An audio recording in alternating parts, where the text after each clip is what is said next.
Con una pandemia nunca antes vista, hemos estado enfocando toda nuestra atención en un nuevo aprendizaje para comprender y realizar positivamente lo que han hecho otros países con efectividad de sus resultados. La rehabilitación pulmonar es una de las partes más importantes en el tratamiento de aquellos pacientes que han sufrido de infección por el virus de la COVID-19. Si bien actualmente las limitaciones en cuanto a algunos ejercicios se pueden presentar en la mayoría de los pacientes, a largo plazo esto los ayuda a reintegrarse a su día a día y a mejorar su calidad de vida. Estamos transmitiendo en vivo a través de TV UJAT, canal 35.1 de televisión digital terrestre, también por www.ujat.tv, Facebook Live UJAT y el aula virtual UJAT de Microsoft Teams. Por esta razón, la Universidad Juárez Autónoma de Tabasco, en coordinación con la División Académica Multidisciplinaria de Comalcalco, a través del Centro de Rehabilitación Universitario, les presenta esta plática informativa, la importancia de la rehabilitación en pacientes post-COVID-19 y el taller Ejercicios Respiratorios en dichos pacientes. Es muy importante recordarle que todas sus preguntas, dudas o comentarios las puede hacer llegar a través de nuestras redes oficiales, en el chat también del aula virtual UJAT, del Facebook Live y en nuestra línea abierta 9933 58 15 96. Esta tarde le damos la bienvenida al doctor Pedro Iván Arias Vázquez, profesor e investigador de nuestra Casa de Estudios, máster en Actividad Física y Salud, especialista en Medicina de Rehabilitación y en Medicina del Deporte. Ha colaborado en el Colegio Deportivo Peninsular Rogers en Mérida, Yucatán, en la Clínica de Rehabilitación y Medicina Deportiva Sociedad Civil y en el Centro Médico Nacional 20 de Noviembre, en la Ciudad de México, y actualmente en el Centro de Rehabilitación y Medicina del Deporte en el municipio de Comalcalco. Doctor, muy buenas tardes, bienvenido. ¿Qué tal? Buena tarde. Muchísimas gracias por la invitación y pues estamos para aportar lo propio. Bien, doctor, escuchamos con atención su plática informativa. Gracias.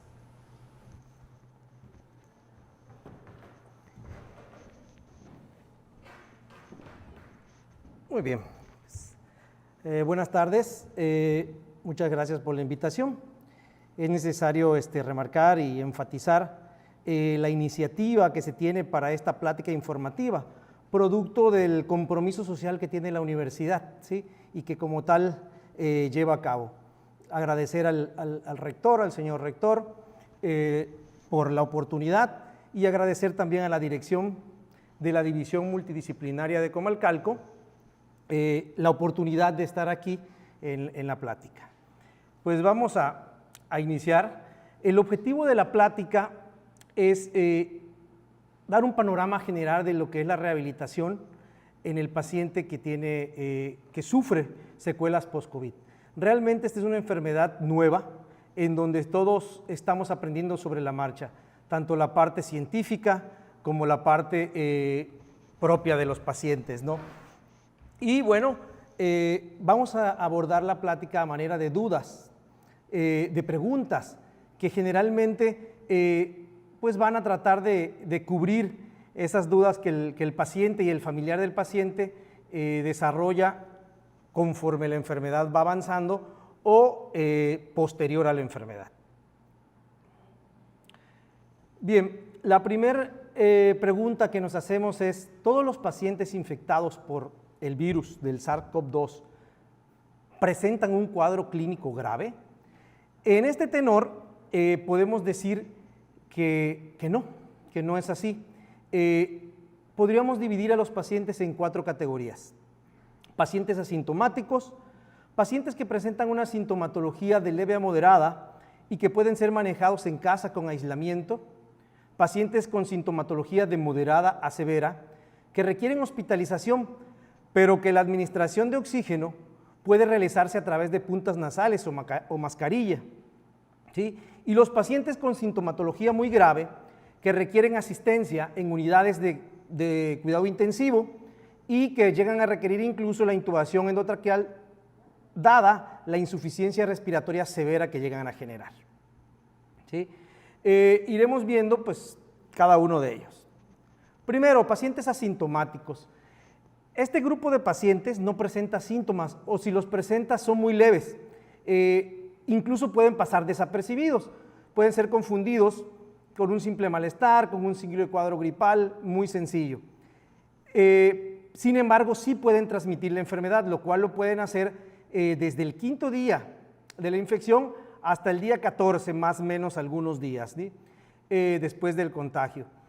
Este grupo de personas es quien más transmite la enfermedad, puesto que continúan haciendo sus actividades cotidianas sin limitación y hay una alta transmisión del virus. Bueno, las recomendaciones, y aquí en este momento empieza la rehabilitación, dada que la rehabilitación no solo es post-enfermedad, sino también es pre-enfermedad. La mejor rehabilitación es la prevención, ¿sí? Entonces, aquí enfatizar y exhortar a la gente a las medidas propias de la prevención que ya conocemos, ¿no?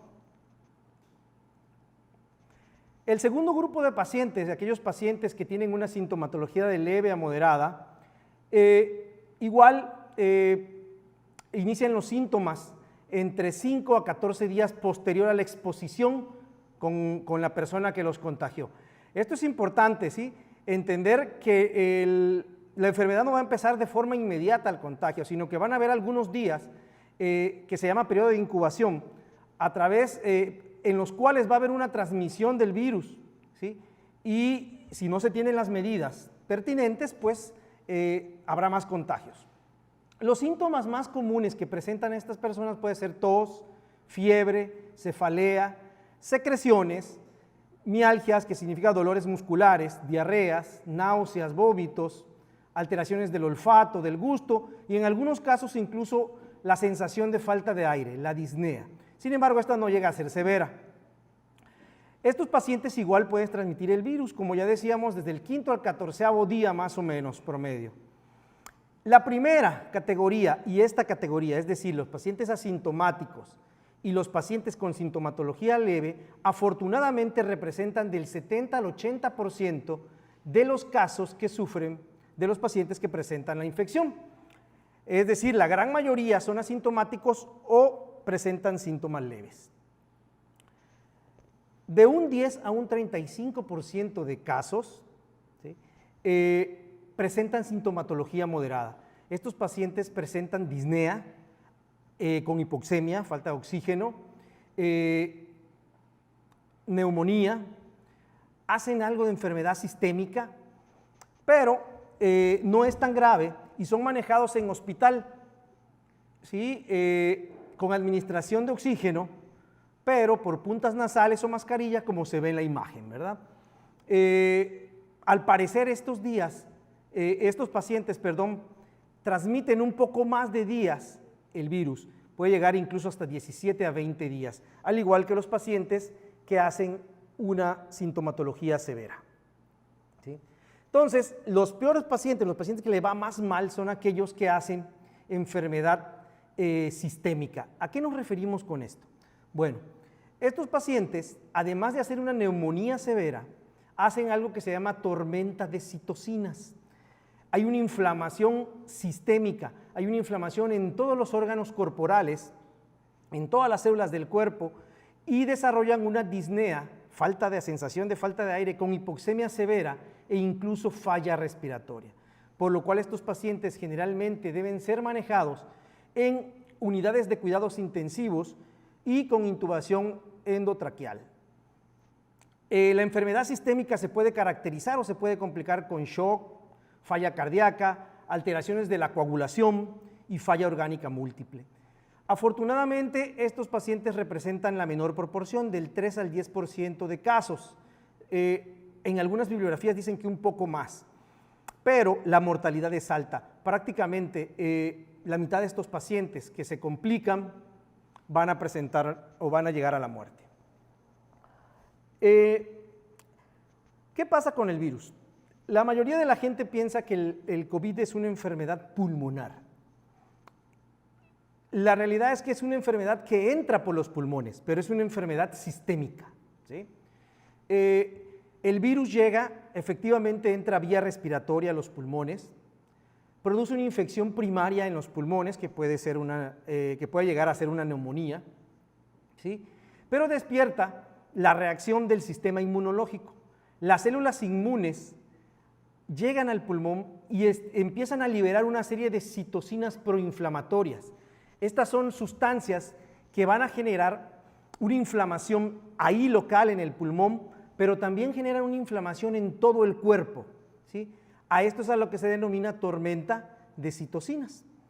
De manera que puede generar, cuando la inflamación es grave, es muy intensa, puede generar lesión a las células pulmonares y lesión a distancia a otros órganos que se encuentran en el cuerpo, ¿sí? Se desconoce por qué algunos pacientes desarrollan esta respuesta inflamatoria sistémica, aún se desconoce esta parte, ¿no?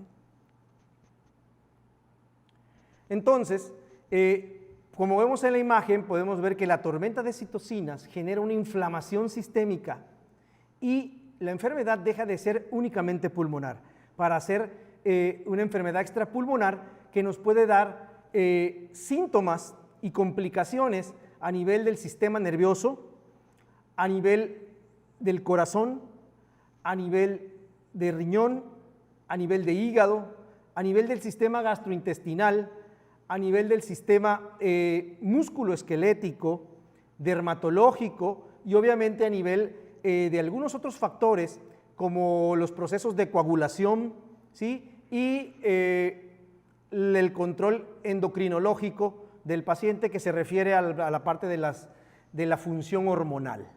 Entonces, como vemos, la enfermedad se hace global. Esto es lo que hace tan difícil el tratamiento de esta enfermedad. ¿Sí? Aquí vemos en la imagen, en la parte inferior, el triángulo azul donde dice fase de respuesta viral, cómo al inicio hay una reacción viral que va disminuyendo conforme va progresando la enfermedad. Sin embargo, hay una reacción inflamatoria, que es el triángulo rosado, que va incrementando conforme va avanzando la enfermedad. Justo lo que acabamos de decir, hay un contagio, hay un inicio de síntomas, el inicio de la disnea, la inflamación sistémica, la hospitalización, hasta que el paciente llega al cuadro de gravedad, ¿sí?, que requiere una intubación endotraqueal. En ese sentido, entonces podemos decir, ¿sí?, que la infección por coronavirus es una enfermedad multisistémica y no solo pulmonar, ¿sí? La realidad es esa, ¿no? Volvemos a repetir, consideramos que es una enfermedad que, si bien entra por los pulmones, se hace sistémica y debe ser considerada como una enfermedad sistémica, no solo pulmonar. Si bien la gente lo que más conoce son las complicaciones pulmonares que el paciente puede presentar, estas representan del 6 al 20%, ¿sí? O se presentan más bien en el 6 al 20% de los pacientes que son hospitalizados, ¿sí? Como secuela de esta enfermedad pulmonar o de esta infección pulmonar, hay este 6 al 20% de pacientes pueden hacer de una fibrosis pulmonar de leve a moderada. ¿Qué es la fibrosis? La fibrosis no es más que la cicatrización del tejido que fue lesionado por el virus, ¿sí? Pero esta cicatrización obviamente se hace con tejido conectivo, un tejido que no va a hacer las funciones que tenía el pulmón o que tiene el pulmón, ¿sí? Entonces, bueno, esta es viene siendo como que la complicación que la gente más conoce, pero lejos de ser la menos grave, ¿sí? ¿Qué otras complicaciones puede hacer el paciente? Puede hacer complicaciones cardíacas. Todos tenemos en las células del cuerpo un receptor. Ese receptor que se denomina receptor de la ECA, ¿sí?, es el receptor que hace conexión con el virus y a través de ese receptor se introduce a las células. El corazón es un órgano que tiene una gran cantidad de estos receptores y ECA. Por lo tanto, puede ser que el virus genere inflamación directa de las células cardíacas, puede generar falta de oxígeno en las células cardíacas e incluso muerte y necrosis de las células cardíacas. Esto se puede manifestar desde síntomas moderados como taquicardia, arritmias, ¿sí?, que es lo que la gente denomina como palpitaciones, hasta verdaderas urgencias como una miocarditis, que es la inflamación del corazón, un infarto agudo al miocardio o incluso insuficiencia cardíaca. Complicaciones neurológicas. La mayoría de los virus, y el virus COVID no se excluye de esto, tienen cierto tropismo sobre el sistema nervioso, sobre las células, tanto del sistema nervioso central como del sistema nervioso periférico, ¿sí? Tanto del cerebro, médula espinal y los nervios periféricos. Hasta el 36% de los pacientes que sufren una infección por COVID presentan síntomas neurológicos. Los más frecuentes y simples, la cefalea, mareos o vértigo, alteraciones del gusto, del olfato. Sin embargo, hay verdaderas urgencias que por sí mismas son una entidad patológica, como las polineuropatías, como el síndrome de Guillain-Barré, que se caracteriza por la desmielinización. Como se ve en la imagen, la desmielinización significa la pérdida del recubrimiento del nervio, ¿sí? La encefalitis, que es la inflamación del cerebro, la mielitis, que es la inflamación de la médula espinal, ¿sí? Y eventos vasculares cerebrales, como pueden ser eventos isquémicos en el cerebro, que podrían llevar a un infarto cerebral. Entonces, el paciente que presenta una infección por COVID no está libre de esto. Como vemos, hasta el 36% presenta algún espectro, alguna complicación que está dentro del espectro de las complicaciones neurológicas. Ahora, como tal, el virus también va a afectar a las células musculares y a las células articulares, ¿sí? Esto nos va a dar como complicaciones dolor muscular, dolor articular, pérdida de la masa muscular, miopatías, que es la inflamación sistémica de todos los músculos del cuerpo, que puede generar además una debilidad generalizada, ¿sí? Y esto se presenta como secuela de la infección viral, pero en estos pacientes que se complican y que tienen que tardan mucho tiempo en la unidad de cuidados intensivos, también se produce por inmovilización prolongada, a lo que en rehabilitación llamamos síndrome de reposo prolongado, ¿sí? Ahora, hay otras complicaciones que quizá ni relacionemos con el virus, pero que también están presentes. Decíamos de complicaciones hematológicas de la sangre, sobre todo alteraciones de la coagulación que pueden llevar a trombosis, trombosis venosa, trombosis pulmonar, que es una verdadera urgencia médica, alteraciones gastrointestinales, hepáticas, como hepatitis posviral, renales, dermatológicas, y no menos frecuentes, alteraciones de la salud mental, quizá como ansiedad, depresión, síndrome postraumático, y también la sensación del paciente de sentirse estigmatizado, ¿no? Por haber padecido la enfermedad y sufrir cierto rechazo en las etapas iniciales del post-COVID. Entonces, si vemos, esto se trata de una verdadera enfermedad sistémica. Ahora, la pregunta es, ¿todos los pacientes que presentaron una infección por COVID presentan complicaciones post-COVID? Y bueno, y creemos esa parte, ¿no? Que a lo mejor todos. Aquí vemos un gráfico de lo que sería ideal. El gráfico superior es la infección por COVID, que puede durar hasta 21 días, la no complicada, y la infección resuelta posteriormente. Sin embargo, en el gráfico inferior podemos observar cómo hay pacientes que presentan daño crónico, que presentan síntomas residuales, lo cual está marcado por la ola azul fuerte del gráfico, y bueno, a eso es lo que llamamos secuelas post-COVID. Las secuelas post-COVID pueden ser agudas. Se consideran agudas cuando persisten alrededor de las 4 semanas después del inicio de la enfermedad. Hasta el 35% de los pacientes presentan secuelas hasta las 4 semanas. Posteriormente están las secuelas más prolongadas, las crónicas. Son síntomas que persisten más allá de 12 semanas.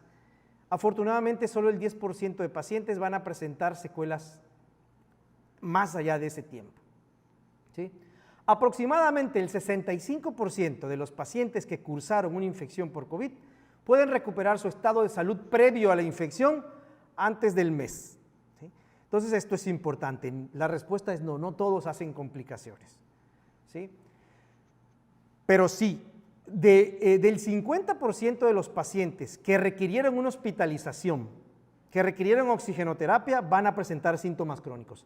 En ese espectro de pacientes que, si recordamos, se encontraba más o menos hasta el 30% de los pacientes infectados, pues van a requerir tratamiento post-COVID, y esto es donde empieza a cobrar fuerza la rehabilitación. Sí. ¿Por qué algunos pacientes sí, por qué algunos pacientes no? No está claro esta parte. Decíamos que no sabemos por qué hay una respuesta inflamatoria sistémica.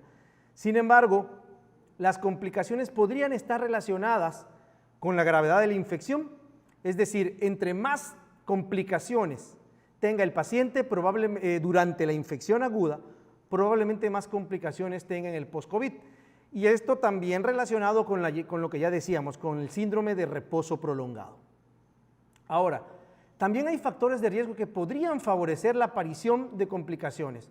El que el paciente ya tenga comorbilidades, ya tenga enfermedades previas. Sabemos que enfermedades como la obesidad, como la diabetes, como la hipertensión, enfermedad cardíaca, enfermedad renal y la misma enfermedad pulmonar como la bronquitis crónica, el enfisema, en estos pacientes ya de por sí hay un estado inflamatorio sistémico, más el advenimiento del virus, pues probablemente tengan más riesgo de presentar complicaciones.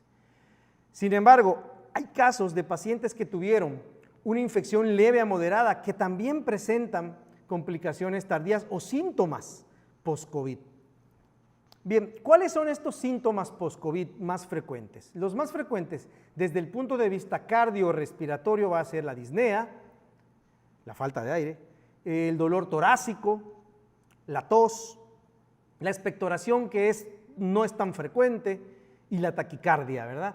Vemos cómo el porcentaje es menor a 12 semanas en comparación que a 4 semanas, pero todavía es un grupo importante de pacientes que presentan estos síntomas.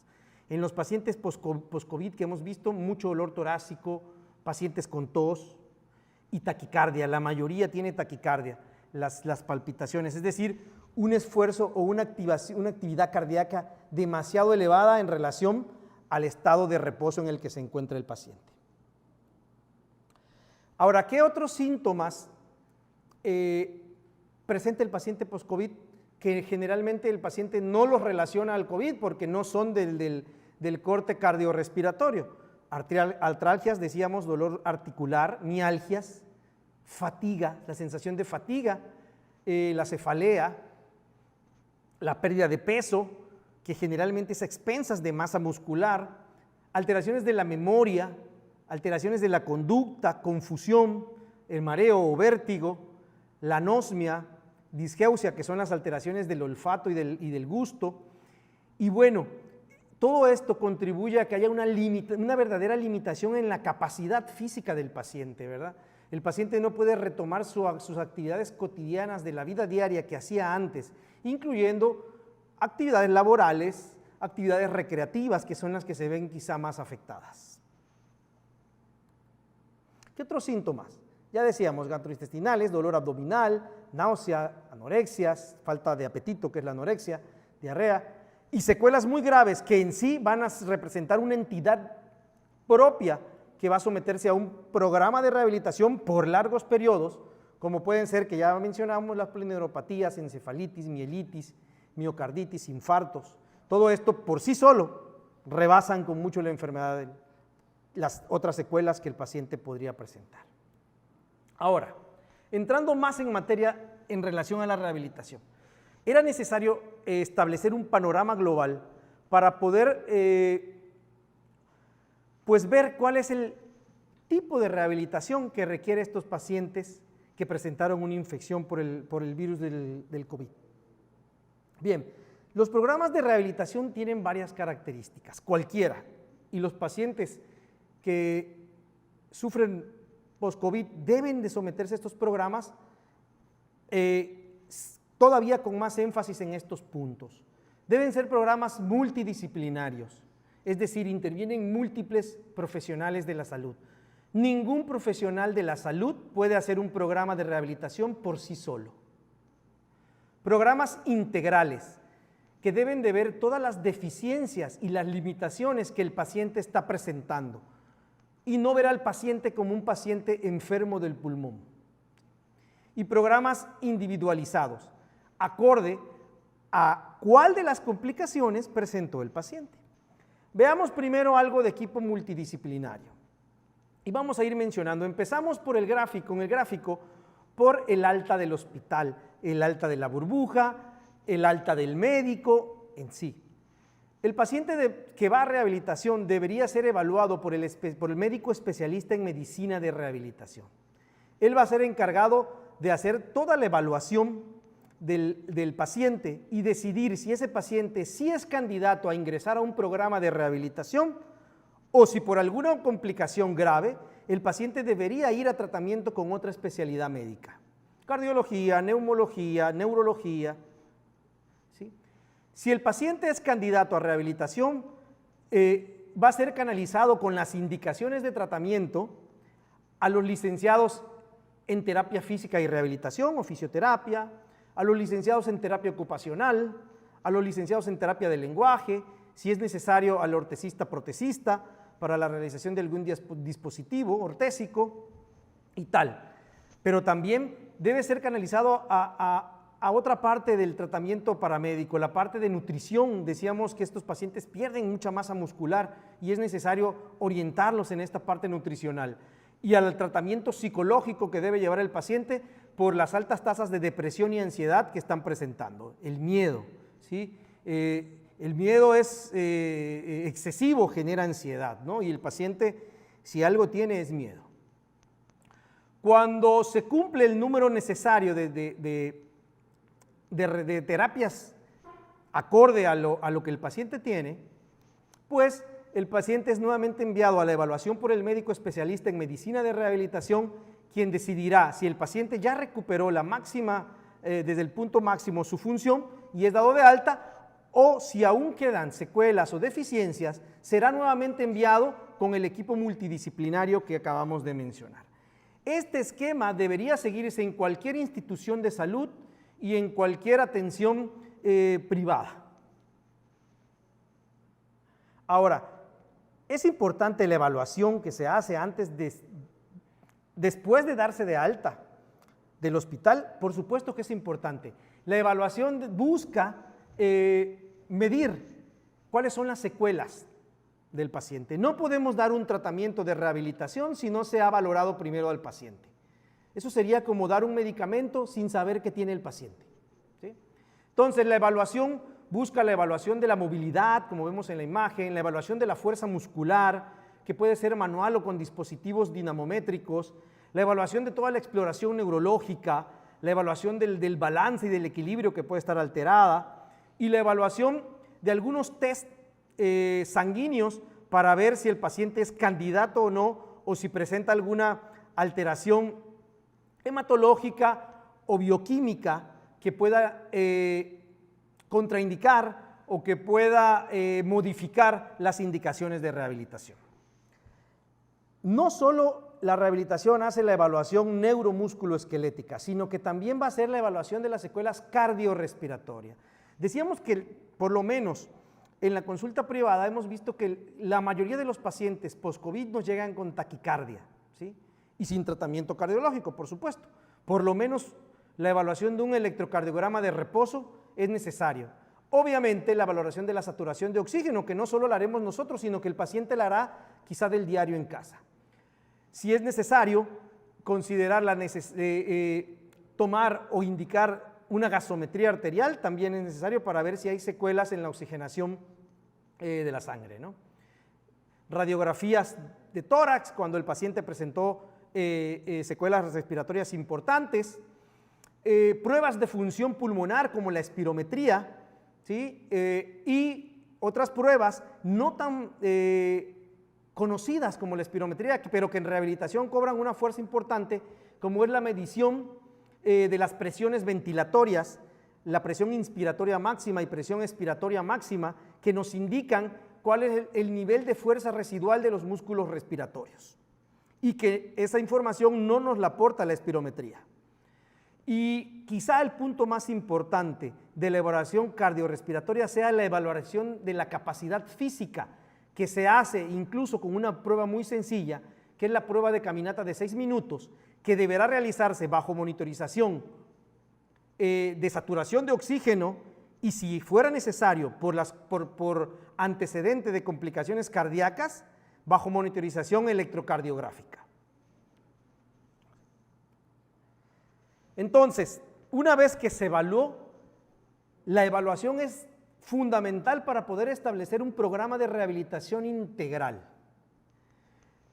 Y digo integral porque todos, en general, y decimos todos, porque a veces hasta el personal de salud, considera que la respiración es meter aire a los pulmones. Eso no es respiración, eso es ventilación, ¿sí? La respiración es un proceso que involucra básicamente al sistema respiratorio, cardiovascular y a todo el organismo, y se divide en fases. Este proceso, la primera fase está determinada por la calidad de la acción del músculo diafragma. Este músculo logra cambiar las presiones torácicas y permite que el aire entre desde el exterior a los pulmones. Ese es el proceso de ventilación. Luego, una vez que el aire está en los pulmones, que el oxígeno llegó a los pulmones, ahí se lleva a cabo el intercambio gaseoso. A esto se llama difusión y perfusión. Sin embargo, podemos tener un pulmón sano que hace una difusión-perfusión perfecta, pero si tenemos una ventilación alterada, va a haber una alteración en todo el proceso de respiración. Obviamente, si tenemos una difusión y perfusión y no hay buen intercambio gaseoso, como sucede en el COVID, pues también va a haber una alteración de la respiración. Sin embargo, los pulmones, para poder enviar el oxígeno a todo el organismo, lo envía el corazón. Y el corazón es el encargado, es la bomba de llevar el oxígeno a todas las células del cuerpo. Si el corazón falla, si no tenemos una buena función cardiovascular, si no hay un buen transporte, pues también va a haber una alteración en el proceso de respiración. Y por último, el oxígeno que utilizamos no es para los pulmones, es para las células del organismo. Cada célula necesita oxígeno para poder vivir, para poder producir su propia energía, ¿sí? De manera que el virus también afecta las funciones celulares que permiten la extracción de oxígeno para utilizarse. Entonces, todo el proceso respiratorio se puede ver afectado, no es solo el pulmón. Entonces, un paciente que tiene disnea, que tiene fatiga, que tiene limitación funcional, va a tener esto porque se afectó el músculo diafragmático, por la inflamación sistémica y por el desuso, porque se afectó el pulmón, porque hay la neumonía, porque puede haber fibrosis como secuela, porque se afectó el corazón, porque hay una inflamación del corazón que puede ser clínica o subclínica, y porque se afectaron todas las células y perdieron en parte la capacidad de extraer el oxígeno desde la sangre hacia el interior de la célula y de manejarlo. Al fin y al cabo, el oxígeno se utiliza en la célula para llevarse hasta un organelo que es denominado mitocondria, donde se produce la energía. El oxígeno que contiene el aire pasa desde afuera hasta la mitocondria, pasando por todo este proceso. Entonces, la rehabilitación tiene que ser integral, debe de implicar no solo rehabilitación respiratoria, sino también rehabilitación cardíaca, también rehabilitación neurológica, también rehabilitación musculoesquelética. No es una enfermedad pulmonar, es una enfermedad sistémica. Las estrategias basadas únicamente en ejercicio respiratorio ¿de veras son una intervención integral? ¿Es capaz un simple ejercicio respiratorio de quitar todas las complicaciones a nivel cardíaco, pulmonar, neurológico, musculoesquelético? Por supuesto que no, ¿sí? Entonces, esas estrategias basadas en la única y sola prescripción de ejercicios respiratorios, sea cual sea el ejercicio respiratorio, no es una intervención integral. La intervención integral está basada en programas que van a incluir movilizaciones a todas las extremidades, ¿sí? Que van a incluir la reeducación del patrón ventilatorio, la reeducación del diafragma, como se ve en el círculo central debajo de las letras de rehabilitación, ¿sí?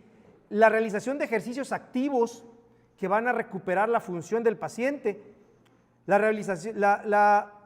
realización de actividades que devuelvan el balance y la capacidad de equilibrio en el paciente. En caso de dolor crónico, el uso de intervenciones basadas en medios físicos como electroterapia, calor local, que nos ayuden. Si bien todas estas actividades que van desde pasivas hasta activas, pero que son de bajo grado de intervención, ¿sí?, deben ser monitorizadas con la saturación de oxígeno durante el proceso de rehabilitación.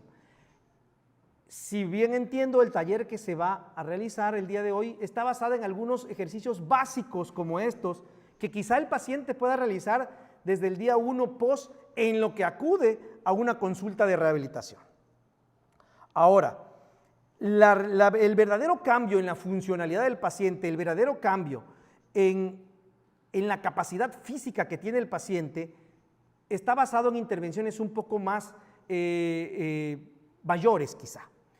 Verdaderos programas de ejercicio donde van a haber entrenamiento de músculos sistémicos a través de programas de fortalecimiento de grandes grupos musculares y entrenamiento de la resistencia cardiorrespiratoria en ergómetros de brazo, cicloergómetros, bandas sin fin, bajo monitorización de saturación de oxígeno, bajo monitorización cardíaca en caso de utilizarse, y sobre todo, si es necesario, se hace de manera simultánea a la administración de oxígeno, como pueden ver en la mayoría de las imágenes. Los pacientes están al mismo tiempo que están haciendo el ejercicio. Si es necesario, si desaturan durante el ejercicio, se utiliza oxigenoterapia durante el ejercicio, hasta que el paciente vaya, por así, necesitando cada vez menos. Ahora, ¿todos los pacientes que entran a rehabilitación van a llevar ejercicios respiratorios con dispositivos especiales? La realidad es que no. Estos dispositivos especiales tienen una indicación específica cada uno de ellos y no todos los pacientes van a tener esa indicación, ¿sí? Y si bien vemos que todos estos dispositivos se colocan en la boca, no son para lo mismo. En algunos se sopla, en algunos se inspira. El dispositivo verde, que se llama Acapela, es un dispositivo que favorece la eliminación de secreciones a través del aumento del flujo expiratorio. Esto estaría indicado para pacientes que quedan con mucha secreción, lo cual no es común en el paciente post-COVID. El dispositivo de las pelotitas, como llama el paciente, es un dispositivo, el inspirómetro incentivo, que se utiliza para favorecer la reexpansión alveolar, en el caso que haya habido complicaciones como atelectasias o bronquiectasias. No todos los pacientes quedan con esta complicación, por lo tanto, no todos los pacientes deberían usar un inspirómetro incentivo, ¿sí? Y el dispositivo de la derecha, el dispositivo TED-Roll-In, se utiliza para el fortalecimiento de los músculos ventilatorios. Para esto, para saber si el paciente es candidato a utilizar este dispositivo, primero tenemos que hacer una medición de presión inspiratoria máxima con un equipo especial, ¿sí? Entonces tampoco todos los pacientes son candidatos, porque si el paciente no presenta debilidad del diafragma, no será candidato a un entrenamiento específico de músculos respiratorios. Entonces, cuidado con esto, porque se prescribe como caramelo a todos los pacientes y la realidad no es esa. Muy bien, entonces, después de haber visto este abordaje integral del paciente y específico además, ¿qué podemos concluir? 1. La infección por COVID-19 puede generar secuelas sistémicas, no solo pulmonares, ¿sí? El equipo de rehabilitación debe evaluar de forma integral al paciente antes de iniciar el programa para poder detectar cuáles son las secuelas que hay y cuáles serían entonces los elementos que van a conformar el programa de rehabilitación, el cual debe ser integral y no solo basado en ejercicios respiratorios. Otro punto clave, la rehabilitación no cura ni previene la fibrosis pulmonar. Mucha gente me ha llegado a rehabilitación sin síntomas, sin secuelas, porque quiere hacer ejercicios respiratorios para prevenir la fibrosis pulmonar. Esto no va a pasar, esto no pasa, ¿sí? Esta no es la función de la rehabilitación. Los programas de rehabilitación pulmonar no son nuevos, se han llevado desde hace décadas para pacientes con fibrosis pulmonar, para pacientes con enfermedad pulmonar obstructiva crónica, como fibrosis, fibrosis quística, bronquitis crónica, enfisema. Y si algo tienen los programas de rehabilitación pulmonar es que no intervienen en la progresión de la enfermedad, ¿sí? Sin embargo, ¿cuál es el papel entonces? Devolver la función física, limitar la sintomatología y limitar sobre todo la discapacidad en el paciente. Ese es el verdadero objetivo de la rehabilitación, ¿sí? Entonces, los pacientes que quedan asintomáticos, sin ninguna limitación en la capacidad física, pues no por hacer ejercicio respiratorio van a prevenir la fibrosis. Por último, bueno, como parte de nuestras labores, ¿sí? En la universidad no solo es el dar clases, no solo es la parte social, sino también la investigación. Y pues por ahí ya tenemos, el equipo de rehabilitación de la universidad ha establecido algunas aportaciones a la ciencia, ¿no? Haciendo publicaciones en revistas internacionales sobre el rol de la rehabilitación en los pacientes por COVID para quienes estén interesados. Sería todo de la plática. Muchísimas gracias por su atención y pues estamos aquí para si hay alguna observación, alguna duda, si podemos responderla, estamos a la orden. Gracias. Muchísimas gracias al doctor Pedro Iván Arias Vázquez, profesor investigador de nuestra Casa de Estudios, el haber compartido sus conocimientos, por supuesto, y ahora es momento de proceder a la sesión de preguntas y respuestas que nos ha planteado a través del chat del aula virtual UJAD, del Facebook Live y de nuestra línea abierta 9933 58 15 96. Agradecemos también a los más de 1,200 espectadores que están a través de Facebook y también a través de los más de 900 a través del aula virtual Microsoft Teams. Doctor, iniciamos con esta sesión de preguntas y respuestas. ¿Cuál es la saturación de oxígeno que debo de tener antes de realizar algún ejercicio? Bien, la saturación de oxígeno representa la guía fundamental para poder realizar los ejercicios, ¿sí? Durante la realización del ejercicio, la saturación de oxígeno no debe disminuir a menos del 90%. ¿Sí? Entonces, los pacientes post-COVID que hacen las sesiones de ejercicio debieran mantenerse por arriba de ese nivel.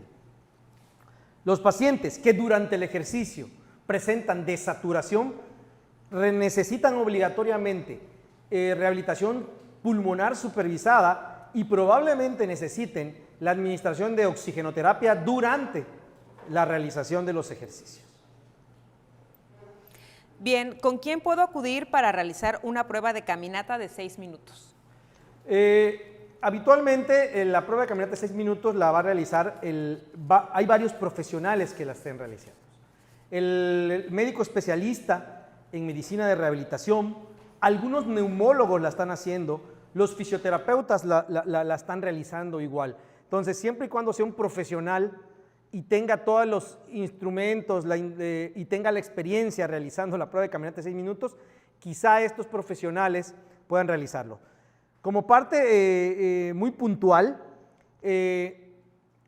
como médicos especialistas en medicina de rehabilitación, tenemos la oportunidad de hacer una subespecialidad en rehabilitación pulmonar. Quizá el profesional más capacitado para hacer la prueba de caminata de 6 minutos sea el médico rehabilitador con su subespecialidad en rehabilitación pulmonar. Otra de las preguntas es, ¿cuál es el botiquín básico que debemos tener en casa por si algún miembro tuviera el virus? Creo que la pregunta no la comprendo. ¿Botiquín por si alguien tuviera el virus? Pues no hay nada del botiquín que contrarreste el virus. Si alguien tiene el virus, hay que ir a la atención médica. Saludamos a Darinka Escobar desde La Paz, Bolivia, que nos está siguiendo a través de esta transmisión en vivo. Otra de las preguntas, doctor, es ¿cuánto tiempo pasa hasta que me pueda contagiar de nuevo? Todavía no hay estudios determinantes que indiquen cuál es el tiempo de inmunidad de los pacientes post-COVID o de la inmunidad que genera la infección por COVID. Sin embargo, algunos pacientes que se contagiaron a principios de la pandemia, estamos hablando marzo y abril, hacia agosto, septiembre ya habían presentado una segunda infección. Entonces todavía no hay un tiempo específico muy claro de cuánto sea el tiempo post-COVID, de inmunidad post-COVID. Bien, ¿las secuelas respiratorias serán permanentes y cómo afectaría al organismo? Bien, aquí hay dos cosas que hay que contemplar. Si un paciente presenta fibrosis comprobada por imagen, tomografía, radiografía, y por función pulmonar, espirometría, esa fibrosis va a ser permanente. Esa fibrosis puede modificar con el transcurso del tiempo, sin embargo, probablemente no se elimine totalmente. Ahora, una cosa es la fibrosis en el pulmón y otra cosa es la alteración que pueda generar en la capacidad física del paciente.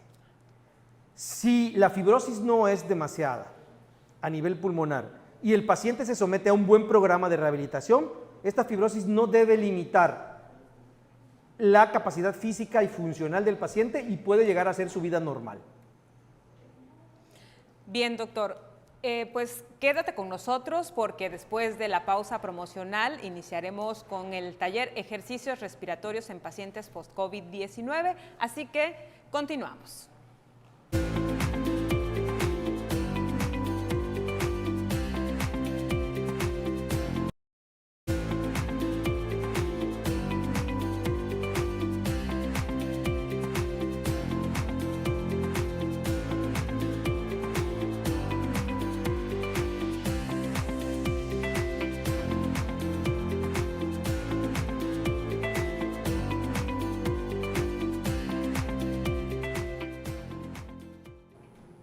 Muchas gracias por continuar con nosotros. Te recordamos que puedes dirigir tus dudas, comentarios o sugerencias en esta transmisión a través de nuestras cuentas oficiales, del chat del Aula Virtual UJAT y también del Facebook Live y en la línea telefónica abierta 99 33 58 15 96. Sin más preámbulo, daremos ahora inicio al taller Ejercicios Respiratorios en Pacientes Post-COVID-19. Le damos la bienvenida a nuestras facilitadoras de este taller, las licenciadas en Rehabilitación Física, Nayeli Peralta de Dios, que fungirá en esta ocasión como rehabilitador, y a Lucero Paola Ricardes González, quien participará como paciente. Ambas son egresadas de la División Académica Multidisciplinaria de Comalcalco, de nuestra alma mater, y que en estos momentos laboran en la Unidad de Hospitalización Temprana Tabasco COVID-19. Lucero, Nayeli, bienvenidas y adelante. Muchas gracias, Marbella. Hola, un gran saludo a todos los televidentes. Soy Nayeli Peralta de Dios y vamos a iniciar el taller de ejercicios respiratorios en pacientes post-COVID-19. Para realizar estos ejercicios se deben tomar en cuenta las siguientes recomendaciones. No se debe realizar si el paciente tiene fiebre, dolor de cabeza, mareo y una saturación menor de 92%. Estos ejercicios se deben realizar después de 1 hora de comer. Es importante que se mantenga un familiar o un cuidador. También es importante tener una silla, agua y un oxímetro para monitorear la saturación de la persona que va a realizar el ejercicio. Los ejercicios consisten en los ejercicios de respiración diafragmática en posición acostado, sentado y de pie, ejercicios de movilización articular de miembro superior y miembro inferior, ejercicios de fortalecimiento de miembro superior e inferior y ejercicios de coordinación y equilibrio. Algunos de los materiales que vamos a utilizar son un oxímetro para estar checando la saturación del paciente al inicio, durante y al final de los ejercicios.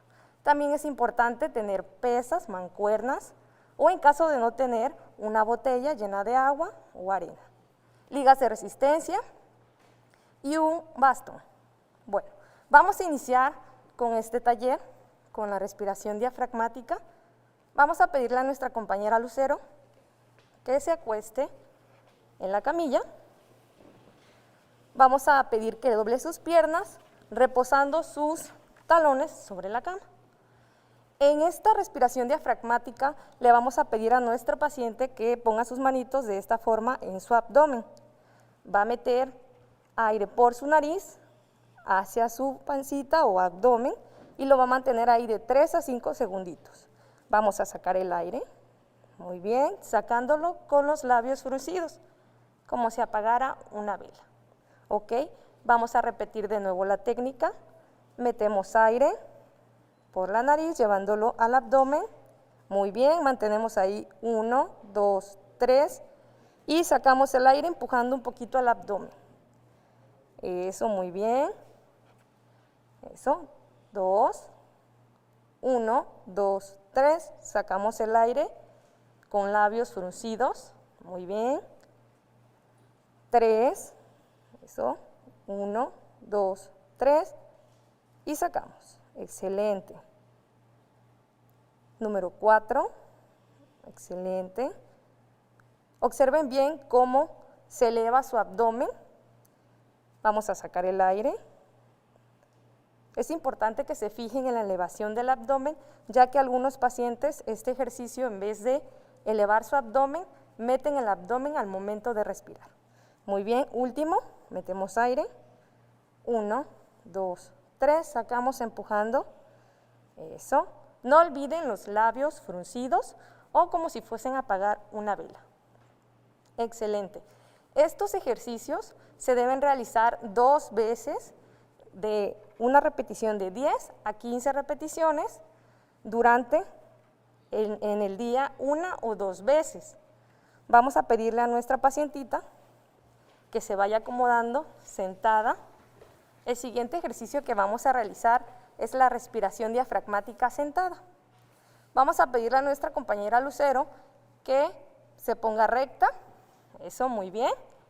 Vamos a cuidar siempre de nuestro paciente que su cadera y sus rodillas estén en 90 grados y la posición de las manos es muy importante sobre el abdomen. Eso. Vamos a meter aire por la nariz. Aquí van a poder apreciar un poquito más los labios fruncidos. Sacamos el aire. Muy bien. Excelente. Vamos 2, metemos aire, vamos a contar 1, 2, 3, sacamos aire. Vamos 3, 1, 2, 3, sacamos el aire y vamos a ir contando 1, 2, 3, 4, 5 y 6. Muy bien. 4, 1, 2, 3 y sacamos. Eso, muy bien, excelente. Último ejercicio. 1, 2, 3 y sacamos. Es importante que el aire cuando vaya saliendo sea con labios fruncidos. ¿Ok? El tercer ejercicio que vamos a realizar es la respiración diafragmática de pie. Vamos a pedirle a nuestra compañera que se ponga de pie. Vamos a hacernos un poquito más hacia allá. Eso. Vamos a pedirle a nuestra paciente que abra su base de sustentación y que se alinee sus hombros, su cadera con sus tobillos. Eso. Igual, la misma posición, le pedimos a la paciente de esta forma que ponga sus manitos y la ponemos sobre su abdomen. Muy bien. Vamos a meter aire. Excelente. Vamos a mantener ahí y sacamos. Siempre hay que mantener de 3 a 5 segundos, de acuerdo a la capacidad que tenga el paciente. Eso, muy bien. 2. Sacamos aire. Excelente. 3. Eso. 1, 2, 3 y sacamos. Vamos empujando con sus manitos. Excelente. Es importante que en las respiraciones también se vaya observando que no se levante el tórax, no haga este movimiento, sino que se eleve su abdomen. Muy bien. Vamos a realizar otro. Muy bien. 1, 2, 3 y sacamos. Muy bien. Vamos a continuar con las movilizaciones activas. Vamos a pedirle a nuestra pacientita que se haga un poquito más hacia allá. Eso. Y vamos a realizar movilizaciones activas de cuello y va a flexionar y extender su cuello hacia arriba y hacia abajo. Eso. 1, 2, 3, 4 y 5. Excelente. Ahora vamos a realizar el segundo ejercicio. Todos los ejercicios que se van a estar realizando se deben hacer 2 series de 10 a 15 repeticiones las movilizaciones. ¿Ok? Entonces, la siguiente movilización que vamos a hacer, le vamos a pedir que gire su cuello hacia el lado derecho, eso, se va a parar al centro y hacia el lado izquierdo. Es importante que en este ejercicio no muevan demasiado rápido su cabeza, 2, porque al momento de estar realizando este ejercicio, si mueve muy rápido su cabeza, se puede marear y eso va a hacer que no pueda realizar el ejercicio. Muy bien.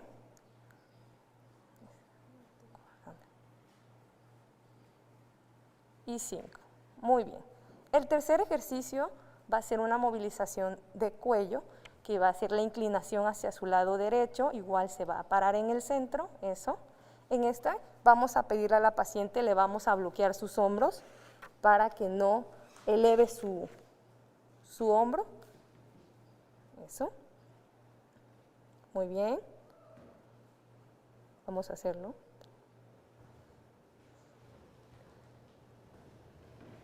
Eso. Excelente. Uno más. Y 5. Estas movilizaciones se realizan 2 series de manera gradual, todo a lo que el paciente vaya tolerando. El siguiente ejercicio, la siguiente movilización que vamos a realizar son movilizaciones del miembro superior. Vamos a pedirle a nuestra paciente que se acomode un poquito más hacia acá, eso, ahí, y le vamos a pedir que eleve los brazos hacia arriba con el bastón. Para eso es que necesitamos algunos materiales. Vamos a hacer 5 ejercicios, 2, 3, 4 y 5. Importante, como la paciente va a estar de pie, se le va a pedir igual que cuide mucho su base de sustentación y que esté alineada. ¿Ok? El siguiente ejercicio que vamos a realizar con el bastón va a ser abrir y cerrar. Vamos a ponerlo en el centro, eso, y se lo va a pasar de una mano a la otra. Eso, 1, 2, eso, 3, excelente, 4,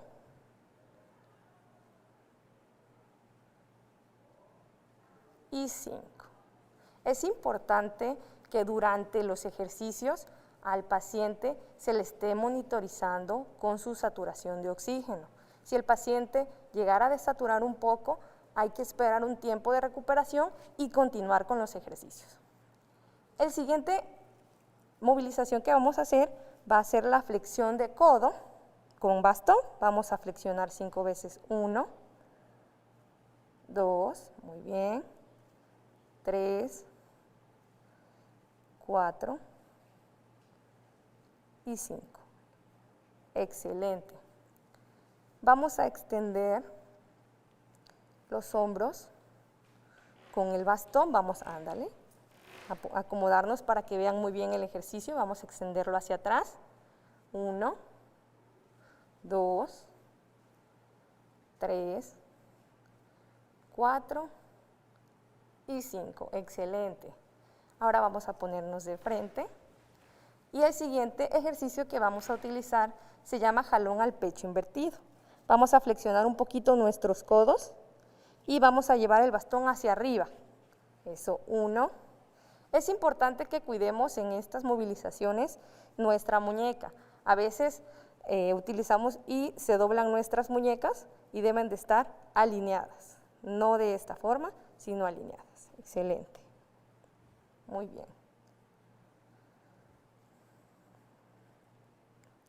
El siguiente ejercicio que vamos a realizar va a extender sus brazos hacia enfrente y vamos a hacer giros lentamente hacia la derecha. Regresamos al centro. Muy bien. 2, 3, 4 y 5. También hay que tener hidratado a nuestro paciente o familiar y que te mantenga una toallita, y en ese momento es donde vas a tomar la saturación de oxígeno. El siguiente ejercicio que vamos a realizar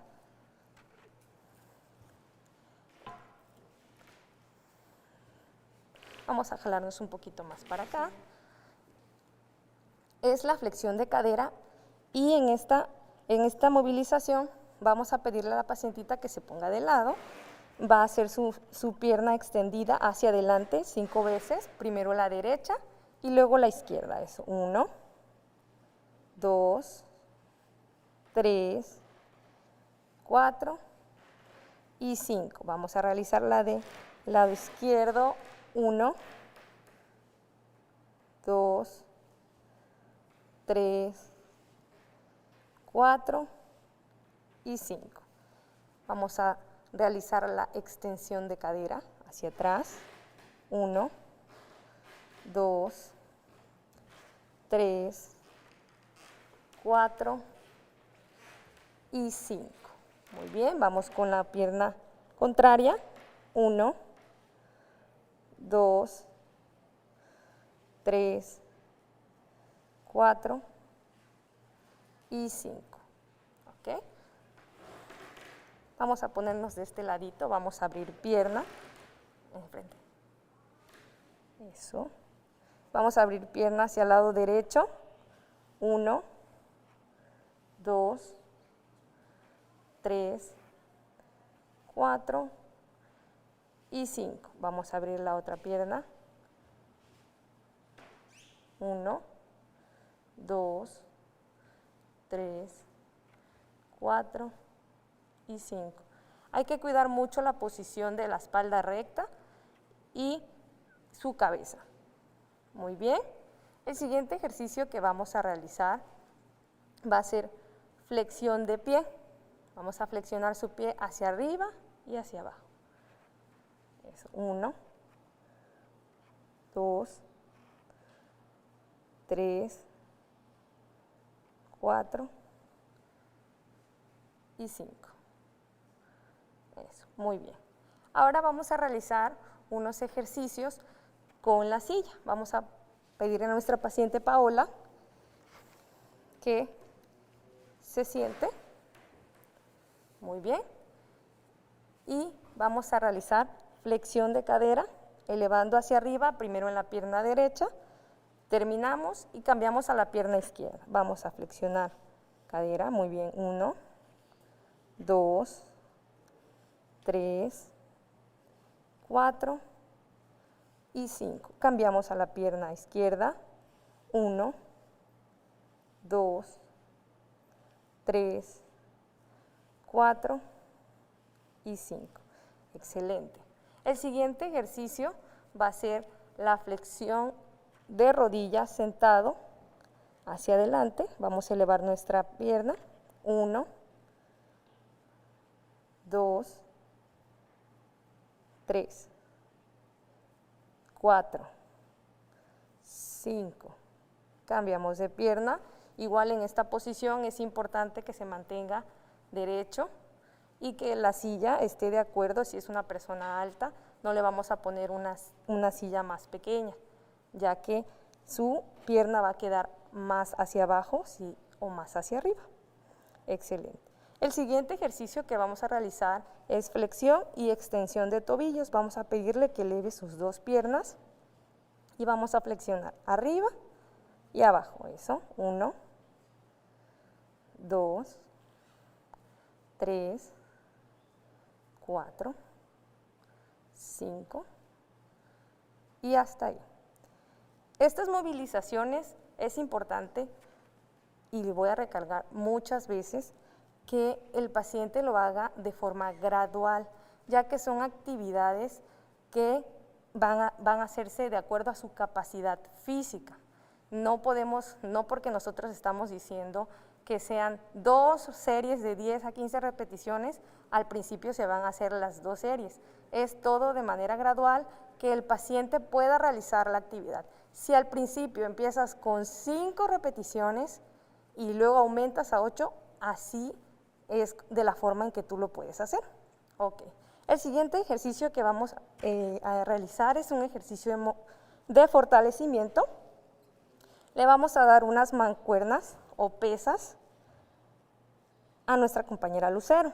Si en casa no tenemos este tipo de mancuernas y no se pueden comprar, no se preocupen. Se pueden hacer con botellas de plástico y se llenan con agua o con arena.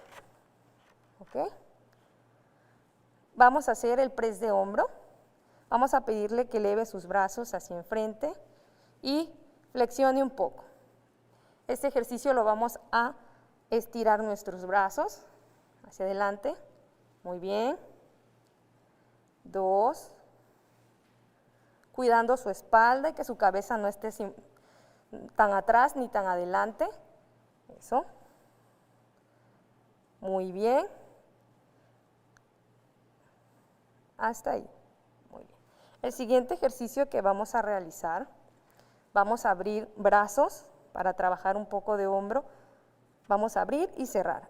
1, 2, 3, 4 y 5. Excelente. El siguiente ejercicio va a ser flexión de codo. Este ejercicio también se puede hacer parado. Vamos a hacerlo de forma sentada. Flexiona los dos, 1. También se puede realizar unilateral, un brazo, y luego trabajar el otro brazo. ¿Ok? Muy bien. Este ejercicio, préstame una mancuerna, compañera, también se puede trabajar de forma parado, siempre cuidando nuestra base de sustentación y hacia arriba, 1 hasta el 5, ¿ok? De acuerdo a la capacidad de nuestro paciente, ¿ok? El siguiente ejercicio que vamos a realizar son la extensión de la rodilla sostenida. Vamos a realizar la pierna derecha, extendiendo rodilla, 1, mantenemos 1, 2, 3, 4, 5 y bajamos, 2, 1, 2, 3, 4, 5 y bajamos, eso, 1, 2, 3, 4, 5, muy bien, otra vez arriba, 1, 2, 3, 4, 5. Este ejercicio nos va a ayudar a fortalecer nuestro cuádriceps. Eso, 1, 2, 3, 4, 5. Vamos a subir la otra pierna. 1, 2, 3, 4 y 5. Muy bien. 4, 1, 2, 3, 4 y 5. Muy bien. Cambiamos de pierna. 1, 2, 3, 4 y 5. Excelente. El siguiente ejercicio que vamos a realizar van a ser sentadillas. Vamos a pedirle a nuestra compañera Lucero que se pare y vamos a hacer un poquito la silla para acá. Vamos a ponernos de ladito, compañera. Hay que cuidar la posición, la base de sustentación, como le habíamos venido comentando en todo el taller, y la espalda tiene que estar recta. Vamos a elevar nuestros brazos hacia adelante y vamos a hacer sentadillas. Vamos a bajar, eso, 1. Todo va a ser de acuerdo hasta donde pueda bajar nuestro paciente. Eso, 2, 3, 4 y 5. Eso. El siguiente ejercicio que vamos a realizar, vamos a utilizar unas escaleras, o en el caso de que en nuestra casa haya escalones, vamos a utilizar los escalones para este ejercicio. En caso de que en casa no tengamos unos escalones o escaleras, se pueden utilizar los steps. ¿Qué son los steps? Son las cajas de Coca-Cola que se utilizaban antes para hacer este ejercicio. ¿Me puede pasar, por favor, las escaleras? Gracias. Ok, más acá. Gracias. Eso. Vamos a acomodarlo y le vamos a pedir a nuestra compañera Lucero que suba y baje escalones con la misma pierna. Eso, 1. Estamos subiendo con la derecha y vamos a bajar con la derecha. 2. 3. 4. Y 5. Vamos a cambiar de pierna. 1. 2. 3. 4. Y 5. En este ejercicio también es importante, en este momento nuestra compañera Paola lo puede realizar, pero si el paciente no lo puede realizar, lo podemos agarrar de las manos, vamos a hacer una repetición nada más. Lo podemos agarrar de la mano y que suba y baje para que mantenga el equilibrio. Ok, muy bien. Seguidamente vamos a utilizar, los siguientes ejercicios que vamos a realizar son de coordinación y equilibrio. En estos ejercicios solo le vamos a pedir a nuestro paciente que se pare aquí enfrente y va a elevar una pierna. Va a elevar una pierna hacia arriba, eso, y va a mantenerse ahí 5 segundos. 1, 2, 3, 4, 5. Bajamos la pierna y vamos con la pierna contraria. 1, 2, 3, 4, 5. Excelente. 2, 1, 2, 3, 4, 5. Excelente. Arriba, 1, 2, 3, 4, 5. Igual en casa es importante que pongan sus manitos alrededor de la persona, su familiar, por si se llegara a derribar o caer, aquí lo puedes detener. ¿Ok? 3. Eso, muy bien. 5. 4. 1, 2, 3, 4, 5. Excelente. 5. 1, 2, 3, 4, 5. Muy bien. El siguiente ejercicio de coordinación y equilibrio que vamos a realizar, le vamos a pedir a nuestra compañera que eleve su pierna hacia arriba y con el brazo contrario lo eleve como si estuviera saludando a la bandera. Muy bien. Y lo vamos a pedir que se mantenga ahí 5 segundos. 1, 2, 3, 4, 5. Cambiamos de pierna y de brazo. 1, 2, 3, 4, 5. Muy bien. 3. 1, 2, 3, 4, 5. Eso. 1, 2, 3, 4, 5. Eso. 4.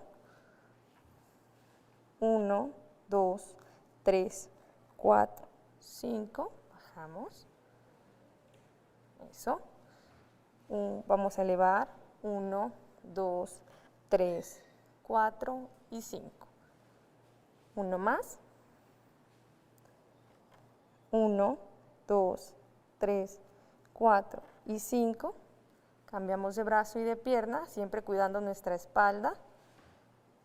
1, 2, 3, 4, 5. Estos ejercicios de coordinación y equilibrio, el paciente lo va a hacer de manera igual, gradual. Las repeticiones van a ser de 10 a 15 repeticiones, pero de acuerdo a la capacidad del paciente. No se va a pedir que haga más ejercicios si él no los puede realizar. Un último ejercicio de coordinación y equilibrio que vamos a utilizar va a elevar su pierna hacia arriba y va a abrir sus brazos. Eso. 1, 2, 3, 4 y 5 y cambiamos. 1, 2, 3, 4 y 5. Cambiamos de pierna. 1, 2, 3, 4 y 5. Eso. Arriba. 1, 2, 3, 4 y 5. Uno más. 1, 2, 3, 4 y 5. Excelente. Y con eso terminamos los ejercicios de coordinación y equilibrio. También vamos a recomendar que el paciente en casa haga caminata y marcha. Esto lo puede hacer durante 5 minutos y eso sería todo. Con estos ejercicios que hemos mostrado en el taller, esperamos que sean de gran ayuda para su recuperación física y recuerde que los beneficios de estos ejercicios se conseguirán si los practicas habitualmente, repitiéndose 3 veces a la semana. Bien, ahora vamos a la parte de las preguntas y pues es muy importante que ustedes ahora resuelvan estas dudas que tiene nuestro auditorio. ¿Cada cuánto tengo que estar monitoreándome cuando esté haciendo los ejercicios? De cada 2 a 3 ejercicios se debe de estar monitoreando la saturación. Es importante que cuando se tome la saturación, chequen con qué saturación iniciaste y si fue menor a la saturación que iniciaste, descansar un poco y ahí tomar reposo, un poquito de agua, ya que te recuperes, seguir con los ejercicios. ¿Cuántos tipos de ejercicios respiratorios existen? Hay varios ejercicios respiratorios. Está la respiración principal diafragmática, la respiración costal, la respiración costal con brazos abiertos o la costal aquí. Hay diferentes tipos de respiración que si me pongo a decirles todos, pues es una gran gama, es muy extenso. ¿En cuánto tiempo verían los beneficios de estos ejercicios específicamente? En la primera semana estarías viendo resultados si los haces 2 veces en el día, 3 veces a la semana. Estarías viendo los resultados y también que los hagas correctamente. ¿Con quién puedo acudir para realizar un programa de ejercicios donde recupere fuerza muscular? Con rehabilitadores físicos o algún centro de fisioterapia que conozcas, sería lo importante para que tú recuperes tu fuerza y tu fuerza muscular. Y la condición sobre todo. Y la condición sobre todo. Sí, y... la condición va a ser de manera gradual. También, ya que vayas manejando la marcha, que vayas manejando equilibrio, también se pueden hacer otros ejercicios de fortalecimiento y también se le puede meter ejercicios en bicicleta estática o también caminadora. ¿Qué materiales debo tener en casa para poder realizar los ejercicios de fortalecimiento? O en su caso, la pregunta es, ¿se pueden improvisar con algunos artículos? Sí, se pueden improvisar con algunos artículos. En casa se pueden utilizar, como les mencionaba, con botellas de agua o también se puede utilizar botellas con arena. También se puede utilizar, en caso de que tengas escaleras, también puedes utilizar un bastón o el palo de la escoba para hacer las movilizaciones y hasta una almohada nos puede servir para movilizar. Bien, ¿realizar bicicleta funciona como rehabilitación? Sí. ¿Cuánto tiempo debería de hacerse? De 30 minutos diarios y te va a ayudar mucho a obtener fuerza muscular en las piernas principalmente. Muy bien.